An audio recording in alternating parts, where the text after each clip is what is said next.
हाँ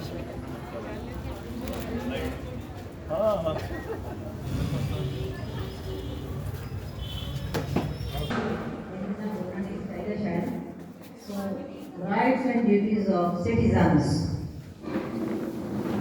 So this गल कर चुकी है।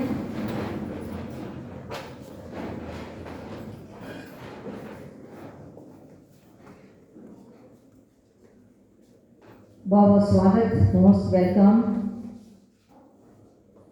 साढ़े विचकार साढ़े सैशन जज cum chairman district legal service authority पधार चुके हैं। जल्दी ही असी एक बैठक साढ़े अध्यापक साहबान इस गलबात का जोड़ा है ये साड़ा सैमीनार होएगा। साढ़े सिंगला जी, साढ़े अज के वक्ता एडवोकेट जगसीर सिंह जी, साढ़े प्रिंसीपल साहबान सारे लीगल सर्विसेज अथॉरिटी जिहड़े प्रोग्राम है ये अपने स्कूलों कॉलेजों के विच आयोजित करती है, ऑर्गेनाइज करती है।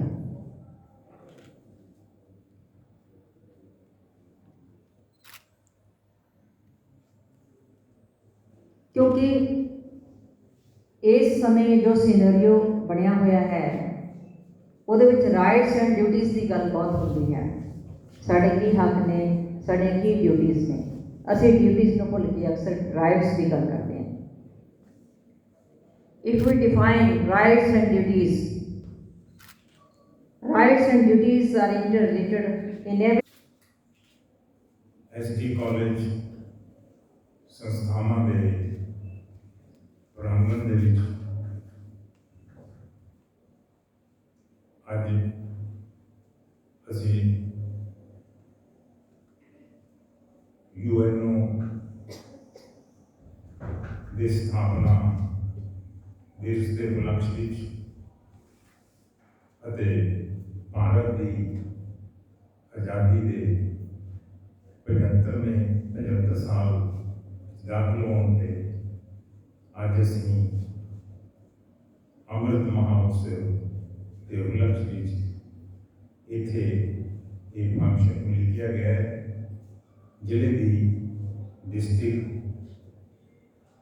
लीगल सर्विसेज अथॉरिटी वालों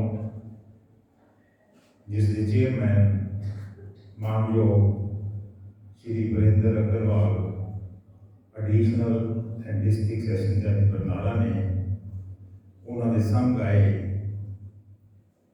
सरदार बरजिंदरपाल सिंह एडिशनल सैशन जज एडिशनल एंड डिस्ट्रिक्ट सैशन जज बरनाला इस function which district legal service authority वालों एसडी कॉलेज कैंपस के कुछ टीचे उलीके गए जिन्होंने इतों के अध्यापकों विद्यार्थियों के नाल साझा करके अगे बुलाने का हमला डिस्ट्रिक्ट लीगल सर्विस अथॉरिटी ने मारिया हुआ है। मैं इस फंक्शन के पहुंचने दे Shri Virendra Agarwal district and session जज Barnala chairman district legal service authority सरदार बरजिंदर सिंह साडे रिस्पैक्टेड डिस्ट्रिक्ट एंड सैशन जज श्री वीरेंद्र अग्रवाल जी, एडिशनल एंड डिस्ट्रिक्ट जज श्री विजेंद्रपाल जी, कॉलेज के डायरैक्टर साडे प्रोफैसर रहे, प्रिंसीपल रहे श्री अत्री जी, कॉलेज के वाइस प्रेजिडेंट श्री नरेश कुमार सिंगला जी, प्रिंसीपल साहबान, लेक्चर साहबान, प्यारे साढ़े मुख्य मेहमान जी उन्होंने सारिया शेयरता साढ़े ਮਾਨਯੋਗ ਮੈਨੇਜਿੰਗ ਕਮੇਟੀ ਦੇ ਮੈਂਬਰ ਸਾਹਿਬਾਨ, ਸਾਰੇ ਪ੍ਰਿੰਸੀਪਲ ਸਾਹਿਬਾਨ, ਸਟਾਫ ਮੈਂਬਰਸ ਅਤੇ ਪਿਆਰੇ ਵਿਦਿਆਰਥੀਓ, members of ST Sabha Management Committee, principals, ST Group of Colleges, faculty members, Advocate Taliwal, my colleague Shri Brajinder Pal ji, and dear students. आज मैंने इतने आके बहुत खुशी हुई कि जरा है ST Group of कॉलेजेस जरा है इस इलाके का सब तो पुराना इंस्टीट्यूशन है जो 1956 तो जरा है इलाके की सेवा करता आ रहा है तो इतों के जोड़े टीचर्स एंड विद्यार्थी जोड़े है वो बहुत ही हाई पोजीशन के उत्ते पहुँचे हैं तो समाज के प्रति बड़े जागरूक हैं। भारत की आज़ादी के जोड़े 75 साल 15 अगस्त 2022 को पूरे होने जा रहे हैं तो असी आज़ादी के 75वें साल के प्रवेश कर चुके हैं तो ये सारे साल को असी आज़ादी का अमृत महोत्सव वजों मना रहे हैं। इस आज़ादी के अमृत महोत्सव वजों मनाने के उस सिलसिले के लीगल सर्विस अथॉरिटी अपना योगदान पा रही है जिस विच की जड़ा है हर आदमी नूं जड़ा है उसके राइट्स एंड ड्यूटीज प्रति अवेयर किया जा रहा है। लीगल सर्विस अथॉरिटी जिहड़ी हैगी है वो लोगों को बहुत सारी फैसिलिटीज प्रोवाइड कर रही है जिस बारे आम जनता को कुछ ज़्यादा जानकारी नहीं है तो मैं आस करता हाँ कि तुसी टीचर्स एंड स्टूडेंट्स साढ़े एम्बेसडर बनोगे अते ये जानकारी जी है वो आम जनता तक पहुँचाओगे। नालसा जो कि नेशनल लीगल सर्विस अथॉरिटी है वो अपने होम के 25 वरे जोड़े है 9 नवंबर को कंप्लीट करन जा रही है। 9 नवंबर नो legal service authorities act 1987 implement होया सी ते हर साल असी 9 नवंबर जो है वो लीगल सर्विस डे वजों मनाते हैं।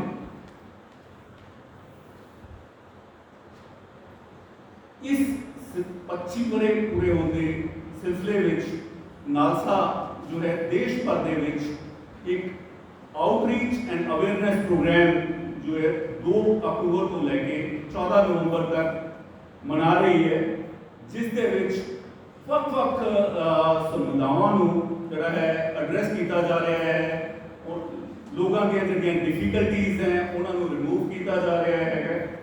तो इसी सिलसिले दे विच बरनाला दे विच जिहड़ा है 2 अक्टूबर तो एक असी plastic free Barnala drive launch की थी। सिंगल यूज प्लास्टिक जो है वो बहुत बड़ी न्यूसेंस साढ़े लिए साबित हो रहा है मानवता लिए। जिवें कि अपनी साहब ने तुहानूं दस्सिया ही सीगा कि 2050 तक साढ़े समुद्रां दे विच जिहड़ा है वो जीव जंतुओं तो वध भार जिहड़ा है प्लास्टिक का हो जाएगा। तुसी यकीन करोगे कि एक साल दे विच असी जिहड़े हैगे प्लास्टिक के carry bag 5 trillion carry bag असी यूज कर छड़ते हैं जिहड़े यूज करते हैं सिट दिंदे हैं वो वातावरण दे विच चले जाते हैं ते उत्थे गलदे नहीं वो हौली हौली करके साडी फूड चेन दे विच एंटर हो जाते हैं। की तुहानूं पता है कि हर आदमी एक साल दे विच जिहड़ा अपना क्रेडिट कार्ड होता है उसके बराबर के बोझ का प्लास्टिक खा जाता है क्योंकि वो जो प्लास्टिक है जो सिंगल यूज प्लास्टिक असी वातावरण के फैलाते हैं वो हौली हौली करके साड़ी फूड चेन के आता है उन्होंने जोड़ा है मछलियां खा जाती ने समुद्रों के इतने जोड़ा है अदरवाइज भी ਕਿਵੇਂ ਨਾ ਕਿਵੇਂ ਕਰਕੇ ਉਹਦੇ ਮਾਈਕਰੋ ਕੰਟੈਕਸਟ ਜਿਹੜੇ ਹੈਗੇ ਆ ਉਹ ਸਾਡੀ ਫੂਡ ਚੇਨ ਦੇ ਵਿੱਚ ਆ ਜਾਂਦੇ ਨੇ। ਤਾਂ ਮੈਂ ਚਾਹੁੰਦਾ ਹਾਂ ਕਿ ਤੁਸੀਂ ਜਿਹੜਾ ਹੈਗਾ ਇਸ ਜਾਗਰੂਕਤਾ ਨੂੰ ਫੈਲਾਓ ਅਤੇ ਸਾਰੇ ਇਸ ਚੀਜ਼ ਬਾਰੇ ਪ੍ਰਣ ਕਰੋ ਕਿ ਅੱਜ ਤੋਂ ਬਾਅਦ ਜਿਹੜਾ ਹੈਗਾ ਬਾਜ਼ਾਰ ਦੇ ਵਿੱਚ ਜਦੋਂ ਜਾਂਦੇ ਆ ਤਾਂ ਕਮ ਸੇ ਕਮ ਜਿਹੜਾ ਹੈ ਕੱਪੜੇ ਦਾ ਥੈਲਾ ਜੋ ਪੁਰਾਣੇ ਵਕਤ ਦੇ ਵਿੱਚ ਲੈ ਕੇ ਜਾਂਦੇ ਹੁੰਦੇ ਸੀ ਉਹ ਲੈ ਕੇ ਜਾਓਗੇ। ਤੇ ਜੇ ਕੋਈ ਦੁਕਾਨਦਾਰ ਪਲਾਸਟਿਕ ਦਾ ਕੈਰੀ ਬੈਗ ਦਿੰਦਾ ਹੈ ਤਾਂ ਉਹਨੂੰ ਮਨਾ ਕਰੋਗੇ, ਆਪਣੇ ਪਲਾਸਟਿਕ ਦੇ ਜਿਹੜਾ ਕੱਪੜੇ ਦਾ ਥੈਲਾ ਹੈ ਉਹਦਾ ਯੂਜ਼ ਕਰੋਗੇ। ਫਿਰ ਇਸ ਸਿਲਸਿਲੇ ਦੇ ਵਿੱਚ ਅਸੀਂ ਜਿਹੜਾ ਹੈਗਾ ਕਲਾਊਡ ਮਰਚੈਂਟ ਐਸੋਸੀਏਸ਼ਨ ਨੂੰ ਰਿਕੁਐਸਟ ਕੀਤੀ ਸੀ ਕਿ ਤੁਹਾਡੇ ਕੋਲੇ ਕੁਝ ਕੱਪੜੇ ਦੀ ਵੇਸਟੇਜ ਹੁੰਦੀ ਹੈ ਜਿਹੜੀ ਉਹ ਸਾਨੂੰ ਟ੍ਰਾਂਸਫਰ ਕਰਦੇ ਹੋ ਤਾਂ ਅਸੀਂ ਜਿਹੜਾ ਹੈਗਾ ਐਜੂਕੇਸ਼ਨਲ ਇੰਸਟੀਟਿਊਸ਼ਨਸ ਦੇ ਨਾਲ ਮਿਲ ਕੇ ਕਲੌਥ ਬੈਗਸ ਬਣਵਾ ਕੇ ਫ੍ਰੀ ਡਿਸਟ੍ਰੀਬਿਊਟ ਕਰਾਂਗੇ। ਉਹਦੇ 'ਚ ਸਾਨੂੰ ਕੋਈ ਜ਼ਿਆਦਾ ਵੱਡਾ ਹੁੰਗਾਰਾ ਨਹੀਂ ਮਿਲਿਆ ਕਲੌਥ ਮਰਚੈਂਟ ਐਸੋਸੀਏਸ਼ਨ ਦਾ। ਹਾਂ, ਉਹਨਾਂ ਨੇ ਇੱਕ ਪਲਾਟ ਜਿਹੜਾ ਹੈ ਸਾਨੂੰ ਦਿੱਤਾ ਸੀਗਾ, ਉਹ ਅਸੀਂ ਪਿੱਛੇ ਜੇ ਜਿਹੜਾ ਹੈਗਾ LBS ਕਾਲਜ ਨੂੰ ਟ੍ਰਾਂਸਫਰ ਕਰ ਦਿੱਤਾ ਸੋ ਦੈਟ ਕਿ ਉਹਦੇ ਕਲੌਥ ਬੈਗਸ ਬਣ ਕੇ ਤੇ ਪਬਲਿਕ ਦੇ ਵਿੱਚ ਡਿਸਟ੍ਰੀਬਿਊਟ ਹੋ ਜਾਣ। ਫਿਰ ਅਸੀਂ ਸੋਚਿਆ ਕਿ ਚਲੋ ਮਤਲਬ ਕਲੌਥ ਬੈਗਸ ਦਾ ਇਟਸ ਅ ਕਾਸਟਲੀ ਅਫੇਅਰ, ਤਾਂ ਐਟਲੀਸਟ ਸਾਡੇ ਸਭ ਦੇ ਘਰ ਜਿਹੜਾ ਹੈਗਾ ਨਿਊਜ਼ਪੇਪਰ ਤਾਂ ਆਉਂਦਾ ਹੈ। ਵੇਸਟ ਨਿਊਜ਼ਪੇਪਰ ਅਸੀਂ ਰੱਦੀ ਵਾਲੇ ਨੂੰ ਵੇਚ ਦਿੰਦੇ ਹਾਂ। ਜੇ ਐਟਲੀਸਟ ਉਹ ਵੇਸਟ ਨਿਊਜ਼ਪੇਪਰ ਅਸੀਂ ਜਿਹੜਾ ਹੈ ਇਸ ਕੰਮ ਤੇ ਲਾ ਦਈਏ ਤਾਂ ਜਿਹੜਾ ਹੈ ਸ਼ਾਇਦ ਬਰਨਾਲਾ ਦੇ ਵਿੱਚ ਜਿਹੜਾ ਹੈ ਪਲਾਸਟਿਕ ਕੈਰੀ ਬੈਗਸ ਦਾ ਯੂਜ਼ ਘੱਟ ਜਾਵੇ। ਇਸ ਦੇ ਲਈ ਅਸੀਂ ਜਿਹੜਾ ਹੈਗਾ ਜੁਡੀਸ਼ੀਅਲ ਆਫਿਸਰਸ ਨੇ ਇੱਕ ਤੁਹਾਡੇ ਸ਼ਹਿਰ ਲਈ ਪਹਿਲ ਕੀਤੀ ਹੈ ਕਿ ਅਸੀਂ ਆਪਣਾ ਸਾਰਾ ਜਿਹੜਾ ਨਿਊਜ਼ਪੇਪਰ ਵੇਸਟੇਜ ਹੈ ਉਹ ਜੇਲ੍ਹ ਨੂੰ ਟ੍ਰਾਂਸਫਰ ਕਰ ਦਿੱਤਾ ਤੇ ਜੇਲ੍ਹ ਦੇ ਵਿੱਚ ਜਿਹੜਾ ਹੈਗਾ ਕੁਝ ਬੰਦਿਆਂ ਨੂੰ ਅਸੀਂ ਪਲਾਸਟਿਕ ਪੇਪਰ ਬੈਗਸ ਬਣਾਉਣ ਦੀ ਟ੍ਰੇਨਿੰਗ ਦਿੱਤੀ ਹੈਗੀ ਹੈ ਤੇ ਉੱਥੋਂ ਪੇਪਰ ਬੈਗਸ ਬਣ ਕੇ ਆਉਣਗੇ ਤਾਂ ਅਸੀਂ ਉਹ ਜਿਹੜਾ ਹੈਗਾ ਸ਼ਹਿਰ ਦੇ ਦੁਕਾਨਦਾਰਾਂ ਨੂੰ ਫ੍ਰੀ ਆਫ ਕੋਸਟ ਟ੍ਰਾਂਸਫਰ ਕਰਾਂਗੇ ਸੋ ਦੈਟ ਕਿ ਪਲਾਸਟਿਕ ਕੈਰੀ ਬੈਗ ਦਾ ਇੱਕ ਬਦਲ ਜਿਹੜਾ ਹੈਗਾ ਉਹ ਅਸੀਂ ਪ੍ਰੋਵਾਈਡ ਕਰ ਸਕੀਏ। ਇਹ ਬਦਲ ਜਿਹੜਾ ਹੈਗਾ ਤੁਸੀਂ ਸਾਰੇ ਆਰਾਮ ਨਾਲ ਪ੍ਰੋਵਾਈਡ ਕਰ ਸਕਦੇ ਹੋ। ਤੁਹਾਨੂੰ ਸਿਰਫ ਇੱਕ ਕਲੌਥ ਬੈਗ ਆਪਣਾ ਅਰੇਂਜ ਕਰਨਾ ਹੈ। ਜਦੋਂ ਵੀ ਮਾਰਕੀਟ ਜਾਣਾ ਹੈ ਤਾਂ ਉਹ ਕਲੌਥ ਬੈਗ ਨੂੰ ਭੁੱਲਣਾ ਨਹੀਂ, ਤਾਂ ਉਹਦੇ ਨਾਲ ਹੀ ਅਸੀਂ ਜਿਹੜਾ ਹੈਗਾ ਕਾਫੀ ਇਸ ਦੇ ਵਿੱਚ ਬਦਲ ਲਿਆ ਸਕਾਂਗੇ। ਪ੍ਰੋਫੈਸਰ ਸਾਹਿਬ ਨੇ ਐਡਰੈਸ ਕਰਦੇ ਹੋਏ ਕਿਹਾ ਕਿ ਪ੍ਰੀਐਂਬਲ ਜਿਹੜੀ ਹੈ ਸੰਵਿਧਾਨ ਦੀ ਪੂੰਜੀ ਹੈ। ਇਹ ਸੰਵਿਧਾਨ ਜਿਹੜਾ ਹੈਗਾ ਕੋਈ ਕਿਸੇ ਨੇ ਸਾਡੇ ਤੇ ਥੋਪਿਆ ਨਹੀਂ ਹੋਇਆ। ਸੰਵਿਧਾਨ ਦੇ ਪਹਿਲੇ 3 ਅੱਖਰ ਜਿਹੜੇ ਹੈਗੇ ਆ ਉਹ ਕੀ ਹੈ? ਵੀ ਦੀ ਪੀਪਲ। ਅਸੀਂ ਜਿਹੜਾ ਹੈਗਾ ਇਹ ਸੰਵਿਧਾਨ ਆਪਣੇ ਆਪ ਨੂੰ ਦਿੱਤਾ ਹੈਗਾ, ਆਪਣੇ ਆਪ ਨੂੰ ਗਵਰਨ ਕਰਨ ਲਈ ਜਿਹੜਾ ਹੈਗਾ ਕੁਝ ਰੂਲਸ ਐਂਡ ਰੈਗੂਲੇਸ਼ਨਸ ਬਣਾਏ। ਮੈਡਮ ਨੇ ਪਿੱਛੇ ਕਿਹਾ ਕਿ ਜਿਹੜਾ ਹੈਗਾ ਆਜ਼ਾਦੀ ਤੋਂ ਪਹਿਲਾਂ ਸਾਡੇ ਅਧਿਕਾਰ ਨਹੀਂ ਸੀ। ਨਹੀਂ, ਅਧਿਕਾਰ ਤਾਂ ਸਾਡੇ ਕੋਲੇ ਮੁੜ ਕਦੀਮ ਤੋਂ ਨੇ। ਅਧਿਕਾਰ ਜਿਹੜਾ ਹੈ ਸਾਡੇ ਕੋਲੇ ਮਾਨਵ ਹੋਣ ਦੇ ਨਾਤੇ ਨੇ। ਤੇ ਪਹਿਲਾਂ ਜਦੋਂ ਸਭਿਆ ਸਮਾਜ ਨਹੀਂ ਸੀਗਾ ਤਾਂ ਅਧਿਕਾਰਾਂ ਦੀ ਲੜਾਈ ਹੁੰਦੀ ਸੀ, ਸਰਵਾਈਵਲ ਆਫ ਦੀ ਫਿਟੈਸਟ ਸੀਗਾ। ਹਰ ਇੱਕ ਬੰਦਾ ਆਪਣੇ ਅਧਿਕਾਰਾਂ ਵਾਸਤੇ ਲੜੀ ਜਾਂਦਾ ਸੀਗਾ। ਫਿਰ ਸੋਚਿਆ ਕਿ ਲਾਈਫ ਜਿਹੜੀ ਹੈ ਬੜੀ ਸ਼ਾਰਟ ਹੈ ਤਾਂ ਇਹਨੂੰ ਪ੍ਰੋਲੋਂਗ ਕਰਨ ਦਾ, ਇਹਨੂੰ ਸੈਟਲ ਕਰਨ ਦਾ ਜਿਹੜਾ ਹੈ ਕੋਈ ਤਰੀਕਾ ਲੱਭਿਆ ਜਾਵੇ। ਤਾਂ ਇੱਕ ਸੋਸ਼ਲ ਕੰਟਰੈਕਟ ਹੋਇਆ। ਉਹਦੇ ਵਿੱਚ ਜਿਹੜਾ ਹੈਗਾ ਅਸੀਂ ਆਪਣੇ ਅਧਿਕਾਰਾਂ ਨੂੰ ਥੋੜਾ ਤਿਆਰ ਕੀਤਾ ਤੇ ਕੁਝ ਆਪਣੀਆਂ ਡਿਊਟੀਆਂ ਜਿਹੜੀਆਂ ਹੈਗੀਆਂ ਅਡਾਪਟ ਕੀਤੀਆਂ, ਜਿਹਦੇ ਨਾਲ ਕੀ ਹੈ ਸਭਿਆ ਸਮਾਜ ਦਾ ਜਿਹੜਾ ਸਿਵਲਾਈਜ਼ਡ ਸੋਸਾਇਟੀ ਦਾ ਆਗਾਜ਼ ਹੋਇਆ। ਤਾਂ ਦੇਖੋ ਇਹ ਹੈ ਕਿ ਰਾਈਟਸ ਤਾਂ ਜਿਹੜੇ ਉਹ ਅਨਸਿਵਲਾਈਜ਼ਡ ਸੋਸਾਇਟੀ ਦੇ ਵਿੱਚ ਵੀ ਅਵੇਲੇਬਲ ਹੈਗੇ, ਪਰ ਡਿਊਟੀਆਂ ਜਿਹੜੀਆਂ ਹੈਗੀਆਂ ਉਹ ਸਿਰਫ ਸਿਵਲਾਈਜ਼ਡ ਸੋਸਾਇਟੀ ਦੇ ਵਿੱਚ ਹੀ ਹੈ। ਤੇ ਇਸ ਕਰਕੇ ਜਿਹੜਾ ਹੈਗਾ ਪ੍ਰੋਫੈਸਰ ਸਾਹਿਬ ਜਿਹੜਾ ਡਿਊਟੀਆਂ ਦੇ ਉੱਤੇ ਜਿਹੜਾ ਸਾਡਾ ਸਟ੍ਰੈਸ ਜ਼ਿਆਦਾ ਹੈਗਾ ਰਾਈਟਸ ਨਾਲ। ਜੇ ਹਰ ਇੱਕ ਬੰਦਾ ਆਪਣੀ ਡਿਊਟੀ ਪਰਫਾਰਮ ਕਰਨ ਲੱਗ ਜਾਵੇ ਤਾਂ ਦੂਜਿਆਂ ਦੇ ਰਾਈਟਸ ਆਪਣੇ ਆਪ ਹੀ ਸਿਕਿਉਰ ਹੋ ਜਾਣਗੇ। ਜੇ ਆਪਾਂ ਕਹਿੰਦੇ ਕਿ ਸ਼ੋਸ਼ਣ ਹੈ ਤਾਂ ਸਾਡਾ ਫਰਜ਼ ਹੈ ਕਿ ਸ਼ੋਸ਼ਣ ਨਾ ਕਰੀਏ। ਜੇ ਹਰ ਆਦਮੀ ਜਿਹੜਾ ਹੈਗਾ ਹੈ ਉਹ ਇਹ ਫੈਸਲਾ ਕਰ ਲੇ ਕਿ ਅੱਜ ਤੋਂ ਬਾਅਦ ਸ਼ੋਸ਼ਣ ਨਹੀਂ ਕਰਾਂਗੇ ਤਾਂ ਸ਼ੋਸ਼ਣ ਖਤਮ ਹੋ ਗਿਆ। ਰਾਈਟਸ ਲੋਕਾਂ ਦੇ ਆਪਣੇ ਆਪ ਹੀ ਜਿਹੜੇ ਹੈਗੇ ਆ ਐਸਟੈਬਲਿਸ਼ ਹੋ ਗਏ। ਤਾਂ ਇਸ ਕਰਕੇ ਜਿਹੜਾ ਹੈ ਮੈਂ ਤੁਹਾਨੂੰ ਸਾਰਿਆਂ ਨੂੰ ਅਪੀਲ ਕਰਦਾ ਕਿ ਤੁਸੀਂ ਜਿਹੜਾ ਹੈ ਆਪਣੀਆਂ ਡਿਊਟੀਜ਼ ਪ੍ਰਤੀ ਜਿਹੜਾ ਹੈਗਾ ਬਹੁਤ ਜ਼ਿਆਦਾ ਸੁਚੇਤ ਹੋ। ਡਿਊਟੀਜ਼ ਜਿਹੜੀਆਂ ਹੈਗੀਆਂ ਕੋਈ ਕਿਸੇ ਕਾਨੂੰਨ ਨੇ ਨਹੀਂ ਦਿੱਤੀਆਂ ਹੈਗੀਆਂ। ਡਿਊਟੀਜ਼ ਤੁਹਾਡੀਆਂ ਇਨਸਾਨ ਹੋਣ ਦੇ ਨਾਤੇ ਨੇ। ਡਿਊਟੀਜ਼ ਇਹ ਨਹੀਂ ਹੈ ਕਿ ਤੁਹਾਡੀ ਦੂਜਿਆਂ ਦੇ ਪ੍ਰਤੀ ਹੀ ਹੈਗੀ, ਕਿਉਂਕਿ ਤੁਹਾਡੇ ਆਪਣੇ ਪ੍ਰਤੀ ਵੀ ਹੈਗੀ। ਸਭ ਤੋਂ ਵੱਡੀ ਜਿਹੜੀ ਡਿਊਟੀ ਹੈਗੀ ਤੁਹਾਡੀ ਆਪਣੇ ਪ੍ਰਤੀ ਉਹ ਹੈ ਟੂ ਸਟ੍ਰਾਈਵ ਫॉर ਐਕਸੀਲੈਂਸ।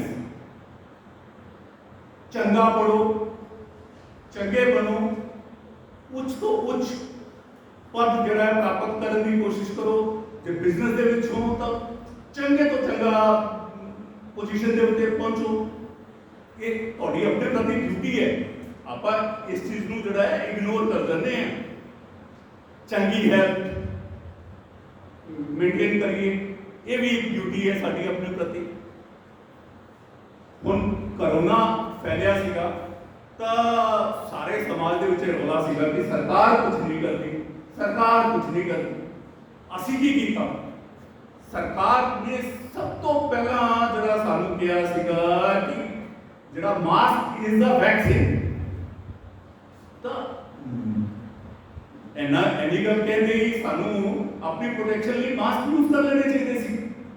ਪਰ ਉਹਦੇ ਲਈ ਕੀ ਹੋਇਆ ਕਿ ਜਗ੍ਹਾ ਜਗ੍ਹਾ ਪੁਲਿਸ ਵਾਲੇ ਖੜਾਣੇ ਪਏ, ਉਹਨਾਂ ਨੂੰ ਫਾਈਨ ਕਰਦੇ, ਤਾਂ ਜਾ ਕੇ ਲੋਕਾਂ ਦੇ ਵਿੱਚ ਡਰ ਪੈਦਾ ਹੋਇਆ, ਤਾਂ ਜਿਹੜਾ ਹੈਗਾ ਉਹ ਮਾਸਕ ਲਗਾਉਣੇ ਸ਼ੁਰੂ ਕੀਤੇ। ਜਦਕਿ ਮਾਸਕ ਤੁਸੀਂ ਆਪਣੀ ਪ੍ਰੋਟੈਕਸ਼ਨ ਲਈ ਲਗਾਉਣਾ ਹੈਗਾ, ਕਿਸੇ ਦੀ ਪ੍ਰੋਟੈਕਸ਼ਨ ਲਈ ਨਹੀਂ ਲਗਾਉਣਾ ਸੀਗਾ। ਤਾਂ ਇਸ ਕਰਕੇ ਜਿਹੜਾ ਆਪਣੇ ਫਰਜ਼ਾਂ ਪ੍ਰਤੀ ਜੇ ਅਸੀਂ ਆਪ ਜਾਗਰੂਕ ਹੋਵਾਂਗੇ ਤਾਂ ਸਮਾਜ ਆਪਣੇ ਆਪ ਹੀ ਸੁਧਰ ਜਾਏਗਾ, ਸਮਾਜ ਬਿਹਤਰ ਹੋ ਜਾਏਗਾ। ਰਾਈਟਸ ਜਿਹੜੇ ਹੈਗੇ ਹੈ ਉਹ ਲੋਕ ਇੰਜੋਏ ਕਰ ਸਕਣਗੇ। ਇਸ ਤੋਂ ਬਾਅਦ ਜਿਹੜੀ ਸਭ ਤੋਂ ਬਾਅਦ ਡਿਊਟੀ ਆਉਂਦੀ ਹੈ ਟੂਵਰਡਸ ਫੈਮਿਲੀ। ਸਾਡੀ ਆਪਣੇ ਮਾਤਾ ਪਿਤਾ ਪ੍ਰਤੀ, ਆਪਣੇ ਭੈਣ ਭਰਾਵਾਂ ਪ੍ਰਤੀ ਵੀ ਡਿਊਟੀਜ਼ ਹੈਗੀਆਂ। ਉਹਨਾਂ ਦੀ ਰਿਸਪੈਕਟ ਕਰੀਏ, ਉਹਨਾਂ ਦਾ ਚੰਗੀ ਤਰ੍ਹਾਂ ਵਿਵਹਾਰ ਕਰੀਏ ਤੇ ਜਿਹੜਾ ਆਪਣੇ ਫੈਮਿਲੀ ਪ੍ਰਾਪਰਟੀਜ਼ ਹੈ ਉਹਨਾਂ ਨੂੰ ਰਾਈਟਫੁਲੀ ਇੰਜੋਏ ਕਰੀਏ, ਨਾ ਕਿ ਉਹਨਾਂ ਨੂੰ ਝਗੜਿਆਂ ਦੇ ਵਿੱਚ ਲਿਜਾ ਕੇ ਲਿਟੀਗੇਸ਼ਨ ਦੇ ਵਿੱਚ ਲੈ ਕੇ ਜਾਈਏ। ਸਾਡੀਆਂ ਅਦਾਲਤਾਂ ਦੇ ਵਿੱਚ ਅੱਧੇ ਤੋਂ ਵੱਧ ਕੇਸ ਜਿਹੜੇ ਹੈਗੇ ਉਹ ਫੈਮਿਲੀ ਪ੍ਰਾਪਰਟੀਜ਼ ਦੇ ਡਿਸਪਿਊਟ ਤੇ ਹੈ। ਜੇ ਅਸੀਂ ਆਪਣੀਆਂ ਫੈਮਿਲੀਜ਼ ਦੇ ਪ੍ਰਤੀ ਆਪਣੀਆਂ ਡਿਊਟੀਜ਼ ਤੇ ਕੰਸੈਂਟਰੇਟ ਕਰਦੇ ਹਾਂ ਤੇ ਆਪਣੀ ਫੈਮਿਲੀ ਪ੍ਰਾਪਰਟੀਜ਼ ਨੂੰ ਢੰਗ ਨਾਲ ਯੂਜ਼ ਕਰੀਏ ਤਾਂ ਇਹ ਡਿਸਪਿਊਟ ਜਿਹੜੇ ਮੁੱਕ ਜਾਣਗੇ। ਸਮਾਜ ਜਿਹੜਾ ਹੈ ਇੱਕ ਚੰਗਾ ਸਮਾਜ ਬਣ ਜਾਏਗਾ। ਇਸ ਲਈ ਮੈਂ ਜਿਹੜਾ ਹੈਗਾ ਤੁਹਾਨੂੰ ਸਭ ਨੂੰ ਇਹੀ ਕਹਿਣਾ ਕਿ ਆਪਣੀਆਂ ਆਪਣੀਆਂ ਡਿਊਟੀਜ਼ ਪ੍ਰਤੀ ਸਜਗ ਰਹੋ। ਹਾਂ, ਰਾਈਟਸ ਤੁਹਾਡੇ ਹੈਗੇ ਹੈ ਔਰ ਰਹਿਣਗੇ। ਰਾਈਟਸ ਤੁਹਾਡੇ ਰਾਈਟਸ ਨੂੰ ਕੋਈ ਖੋ ਨਹੀਂ ਸਕਦਾ ਹੈਗਾ। ਜੇ ਤੁਹਾਡੇ ਰਾਈਟਸ ਤੇ ਕੋਈ ਆਂਚ ਆਦੀ ਹੈ ਤਾਂ district legal service authority Barnala ਜਿਹੜੀ ਹੈਗੀ ਹੈ ਉਹ ਆਲਵੇਜ਼ देयर ਤੁਹਾਡੇ ਲਈ ਇੱਕ ਟੋਲ ਫ੍ਰੀ ਨੰਬਰ ਜਿਹੜਾ ਹੈਗਾ ਉਹ ਦਿੱਤਾ ਹੋਇਆ ਹੈ 1968। ਜੇ ਇਨ ਕੇਸ ਕਿਸੇ ਨੂੰ ਕੋਈ ਡਿਫਿਕਲਟੀ ਆਉਂਦੀ ਹੈ ਤਾਂ you can use that toll free number.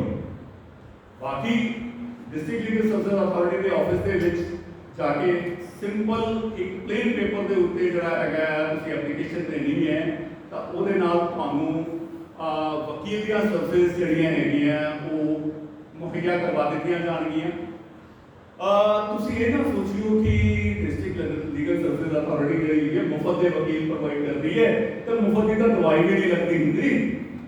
ਨਹੀਂ ਨਹੀਂ ਨਹੀਂ, ਉਹ ਤੁਹਾਡੇ ਲਈ ਮੁਫਤ ਹੈ। ਪਰ ਡਿਸਟ੍ਰਿਕਟ ਲੀਗਲ ਸਰਵਿਸ ਅਥਾਰਟੀ ਜਿਹੜੀ ਹੈਗੀ ਹੈ ਉਹ ਤੁਹਾਡੇ ਫੰਡ ਦੇ ਵਿੱਚੋਂ ਉਹਨਾਂ ਨੂੰ ਆਨਰੇਰੀਅਮ ਪੇ ਕਰਦੀ ਹੈ ਵਕੀਲਾਂ ਨੂੰ। ਐਂਡ ਸਾਡੇ ਵਕੀਲ ਜਿਹੜੇ ਹੈਗੇ ਬੜੇ ਕਾਮਯਾਬ ਤੇ ਬੜੇ ਸੁਲਝੇ ਹੋਏ ਵਕੀਲ ਨੇ। ਇਹਨਾਂ ਦੇ ਵਿੱਚ ਜਿਹੜਾ ਹੈਗਾ ਅਸੀਂ ਸਿਰਫ ਲੀਗਲ ਸਰਵਿਸ ਦੇ ਵਿੱਚ ਵਕੀਲ ਦੀਆਂ ਸਰਵਿਸ ਹੀ ਪ੍ਰੋਵਾਈਡ ਨਹੀਂ ਕਰਦੇ, ਉਹਦੇ ਨਾਲ ਮੁਕੱਦਮੇ ਤੇ ਆਉਣ ਵਾਲਾ ਸਾਰਾ ਖਰਚ ਟੋਟਲ, ਜਿਸ ਤਰ੍ਹਾਂ ਕੋਈ ਕੋਰਟ ਫੀ ਹੈ, ਕੋਈ ਟਾਈਪਿੰਗ ਦਾ ਖਰਚ ਹੈ, ਗਵਾਹਾਂ ਦੇ ਉੱਤੇ ਆਉਣ ਵਾਲਾ ਖਰਚ ਹੈ, ਜਾਂ ਕਾਪੀਆਂ ਲੈਣ ਤੇ ਆਉਣ ਵਾਲਾ ਖਰਚ ਹੈ, ਉਹ ਵੀ ਸਾਰਾ ਲੀਗਲ ਸਰਵਿਸ ਅਥਾਰਟੀ ਕਰਦੀ ਹੈ। ਤਾਂ ਸਾਡੇ ਦੇਸ਼ ਦੀ ਜਿਹੜੀ ਤਕਰੀਬਨ 85 ਤੋਂ 90% ਜਿਹੜੀ ਪਾਪੂਲੇਸ਼ਨ ਹੈ ਉਹ ਫ੍ਰੀ ਲੀਗਲ ਸਰਵਿਸ ਅਵੇਲ ਕਰ ਸਕਦੀ ਹੈ। ਜਿਵੇਂ ਕਿ 50% ਜਿਹੜੀ ਹੈਗੇ ਸਾਡੀਆਂ ਵਿਮਨ ਫੋਕ ਹੈ, ਤਾਂ ਉਹਨਾਂ ਤੇ ਕੋਈ ਕਿਸੇ ਕਿਸਮ ਦੀ ਇਨਕਮ, ਕਾਸਟ, ਰਿਲੀਜਨ ਦਾ ਕੋਈ ਰਿਸਟ੍ਰਿਕਸ਼ਨ ਨਹੀਂ ਹੈ। Being a woman she can avail this services, free legal services, and then ਬੱਚੇ ਜੋ ਹੈ 18 ਸਾਲ ਤੋਂ ਘੱਟ ਦੇ ਬੱਚੇ ਹੈਗੇ ਆ, ਉਹਨਾਂ ਲਈ ਵੀ ਸਾਰੇ ਬੱਚਿਆਂ ਲਈ ਐਂਟਾਈਟਲਮੈਂਟ ਹੈ। Then SC, ST, industrial worker, ਜੋ ਨੈਸ਼ਨਲ ਕਲੈਮਿਟੀਜ਼ ਅਫੈਕਟਡ ਪਰਸਨਸ ਹੈਗੇ ਹੈ, ਉਹ ਇਹ ਸਾਰੇ ਜਿਹੜੇ ਹੈਗੇ ਕੁੱਲ ਮਿਲਾ ਕੇ ਸਾਡੀ ਪੋਪੂਲੇਸ਼ਨ ਦਾ ਜਿਹੜਾ 70-80% ਬਣ ਜਾਂਦੇ ਹਨ। ਇਸ ਤੋਂ ਬਾਅਦ ਜਿਹੜੇ ਰਹਿ ਜਾਂਦੇ ਆ ਉਹਨਾਂ ਦੇ ਵਿੱਚ ਵੀ ਜੇ ਉਹਨਾਂ ਦੀ ਆਮਦਨ ਜਿਹੜੀ ਹੈਗੀ ਹੈ 3 ਲੱਖ ਸਾਲਾਨਾ ਤੋਂ ਘੱਟ ਹੈਗੀ ਹੈ, ਤਾਂ ਉਹ ਵੀ ਜਿਹੜਾ ਹੈ ਫ੍ਰੀ ਲੀਗਲ ਸਰਵਿਸ ਦਾ ਅਵੇਲ ਕਰ ਸਕਦੇ ਹੈ। ਤਾਂ ਕੁੱਲ ਮਿਲਾ ਕੇ ਜਿਹੜਾ ਹੈ 85 ਤੋਂ 90% ਲੋਕ ਜਿਹੜੇ ਹੈ free legal service provide avail ਕਰ ਸਕਦੇ ਹੈ। ਤੇ ਮੇਰੀ ਤੁਹਾਨੂੰ ਸਾਰਿਆਂ ਨੂੰ ਅਪੀਲ ਹੈ ਕਿ ਇਹ ਮੈਸੇਜ ਜਿਹੜਾ ਹੈਗਾ ਤੁਸੀਂ ਘਰ ਘਰ ਪਹੁੰਚਾਓ, ਤਾਂ ਕਿ ਆਮ ਬੰਦਾ ਜਿਹੜਾ ਹੈਗਾ ਕਾਨੂੰਨੀ ਸਹਾਇਤਾ ਤੋਂ ਵਾਂਝਾ ਨਾ ਰਹੇ ਤੇ ਉਹ ਆਪਣੇ ਹੱਕਾਂ ਨੂੰ ਪੂਰੀ ਤਰ੍ਹਾਂ ਮੰਨ ਸਕੇ। Thank you.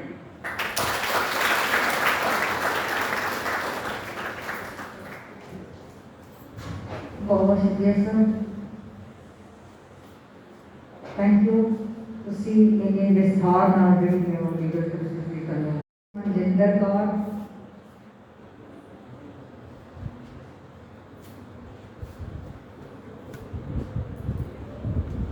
ਪਲੀਜ਼ ਸਮੁੱਚੇ ਪ੍ਰਧਾਨਗੀ ਮੰਡਲ ਦੇ ਜੱਜ ਸਾਹਿਬ ਨੂੰ, ਉਹਨਾਂ ਦੇ ਨਾਲ ਆਏ ਹੋਏ ਨੁਮਾਇੰਦਿਆਂ ਨੂੰ ਸਾਰਿਆਂ ਨੂੰ ਬੇਨਤੀ ਹੈ ਕਿ ਸਾਡੇ ਇਹਨਾਂ ਬੱਚਿਆਂ ਦੀ ਹੌਸਲਾ ਅਫਜ਼ਾਈ ਲਈ ਛੋਟੀ ਜਿਹੀ ਬੇਨਤੀ। ਮਨਜਿੰਦਰ ਕੌਰ,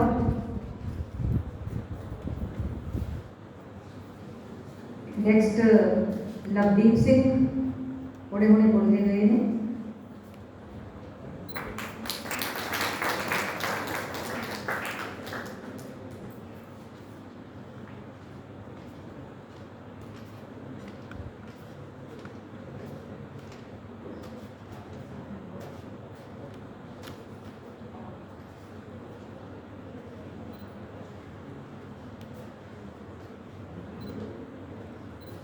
ਇਸ ਤੋਂ ਬਿਨਾਂ ਕੋਈ ਹੋਰ ਸਟੂਡੈਂਟਸ ਜਿਹੜੇ ਆਪਣੇ ਪ੍ਰੋਗਰਾਮ ਦੇ ਵਿੱਚ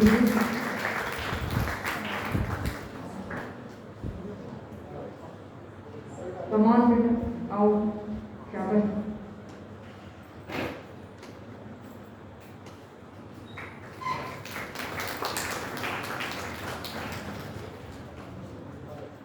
प्रथम BSc सेकेंड का विद्यार्थी, BS सेकेंड का विद्यार्थी प्रथम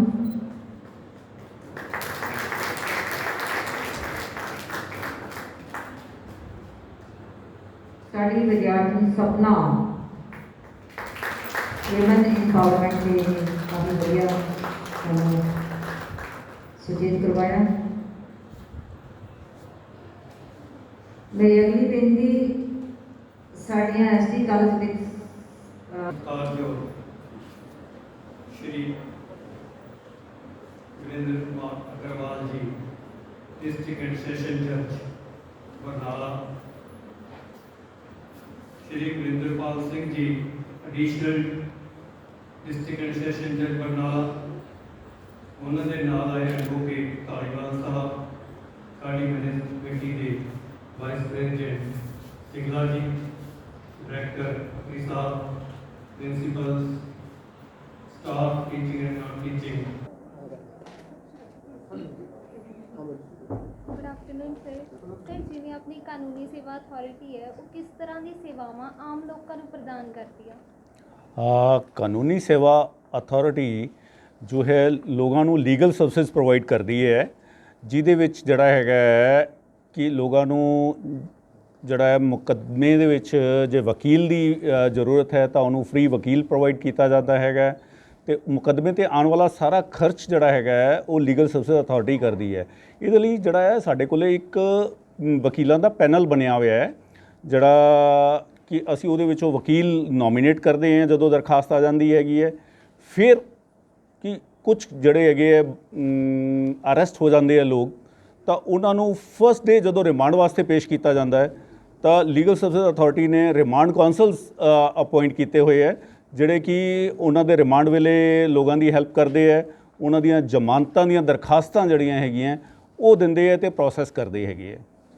ਕੀ ਆਮ ਲੋਕ ਇਹਨਾਂ ਜਿਹੜੀਆਂ ਕਾਨੂੰਨੀ ਸੇਵਾਵਾਂ ਦਾ ਲਾਭ ਉਠਾ ਰਹੇ ਨੇ? ਕਿਸ ਹੱਦ ਤੱਕ ਜਿਹੜੇ ਲੋਕ ਜਾਗਰੂਕ ਹੋ ਰਹੇ?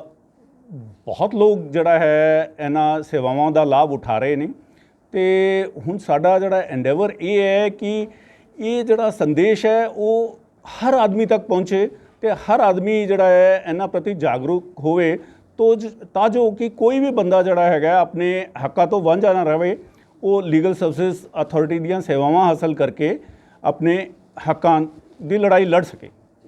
ਜਿਹੜੇ ਪਿੰਡਾਂ ਦੇ ਵਿੱਚ ਆਮ ਲੋਕ ਹੁੰਦੇ ਨੇ ਜੀ, ਉਹ ਜਿਹੜਾ ਕਾਨੂੰਨੀ ਸੇਵਾਵਾਂ ਜਿਹੜੀਆਂ ਉਹਨਾਂ ਨੂੰ ਬੜਾ ਗੁੰਝਲਦਾਰ ਸਮਝਦੇ ਨੇ, ਕਿਸ ਤਰ੍ਹਾਂ ਜਿਹੜੀਆਂ ਸੇਵਾਵਾਂ ਹੁਣ ਉਹਨਾਂ ਲਈ ਸੁਖਾਲਾ ਹੋ ਸਕਦੀਆਂ? ਕਾਨੂੰਨੀ ਸੇਵਾ ਜਿਹੜੀ ਅਵੇਲ ਕਰਨੀ ਹੈਗੀ ਹੈ ਉਹ ਬਹੁਤ ਸੁਖਾਲੀ ਹੈ। ਇੱਕ ਤਾਂ ਪਹਿਲਾਂ ਜਿਹੜਾ ਹੈਗਾ ਕੰਟਰੀ ਵਾਈਡ ਸਾਡਾ ਜਿਹੜਾ ਹੈਗਾ ਇੱਕ ਟੋਲ ਫ੍ਰੀ ਨੰਬਰ ਹੈ 1968, ਉਹਦੇ ਉੱਤੇ ਡਾਇਲ ਕਰਕੇ ਕੋਈ ਵੀ ਸਮੱਸਿਆ ਹੈਗੀ ਤੁਹਾਡੀ ਉਹ ਦੱਸੋ, ਅਤੇ ਜਿਹੜਾ ਹੈ ਉਹ ਲੀਗਲ ਸਰਵਿਸਿਜ਼ ਤੁਹਾਨੂੰ ਅਵੇਲ ਕਰ ਦਿੱਤੀਆਂ ਜਾਣਗੀਆਂ। ਫਿਰ ਜਿਹੜਾ ਹੈ ਅਸੀਂ ਪਿੰਡ ਜਿਹੜੇ ਹੈਗੇ ਹੈ ਉਹ ਲੀਗਲ ਸਰਵਿਸਿਜ਼ ਕਲੀਨਿਕ ਖੋਲ੍ਹੇ ਹੋਏ ਹੈ, ਲੀਗਲ ਏਡ ਕਲੀਨਿਕ ਖੋਲ੍ਹੇ ਹੋਏ ਹੈ, ਜਿਨ੍ਹਾਂ ਦੇ ਵਿੱਚ ਜਿਹੜਾ ਹੈ ਹਫਤੇ ਦੇ ਵਿੱਚ ਇੱਕ ਦਿਨ ਜਿਹੜਾ ਹੈ ਸਾਡੇ ਵਕੀਲ ਸਾਹਿਬਾਨ ਜਾਂਦੇ ਨੇ, ਉੱਥੇ ਪਿੰਡ ਵਾਲੇ ਜਿਹੜਾ ਹੈ ਆਪਣੀਆਂ ਦਰਖਾਸਤਾਂ ਦੇ ਸਕਦੇ ਨੇ ਅਤੇ ਉਹ ਪ੍ਰੋਸੈਸ ਹੋ ਕੇ ਉਹਨਾਂ ਨੂੰ ਵਕੀਲ ਅਤੇ ਲੀਗਲ ਸਰਵਿਸਿਜ਼ ਜਿਹੜੀਆਂ ਦੂਜੀਆਂ ਹੈਗੀਆਂ ਉਹ ਮਿਲ ਸਕਦੀਆਂ ਨੇ। ਟੋਲ ਫ੍ਰੀ ਦੀ ਗੱਲ ਕਰੀ ਸਰ ਤੁਸੀਂ, ਕੀ ਸੇਵਾਵਾਂ ਵੀ ਟੋਲ ਫ੍ਰੀ ਮਿਲਣਗੀਆਂ? ਸੇਵਾਵਾਂ ਬਿਲਕੁਲ ਫ੍ਰੀ ਆਫ ਕਾਸਟ ਮਿਲਣਗੀਆਂ, ਤਾਂ ਉਹਦੇ ਵਿੱਚ ਜਿਹੜਾ ਹੈਗਾ ਇਹ ਨਹੀਂ ਹੈ ਕਿ ਉਹ ਫ੍ਰੀ ਆਫ ਕਾਸਟ ਅਦਰਵਾਈਜ਼ ਲੋਕਾਂ ਲਈ ਹੈਗੀਆਂ, ਪਰ ਸਰਕਾਰ ਉਹਨਾਂ ਲਈ ਪੇ ਕਰਦੀ ਹੈਗੀ ਹੈ। Thank you so much.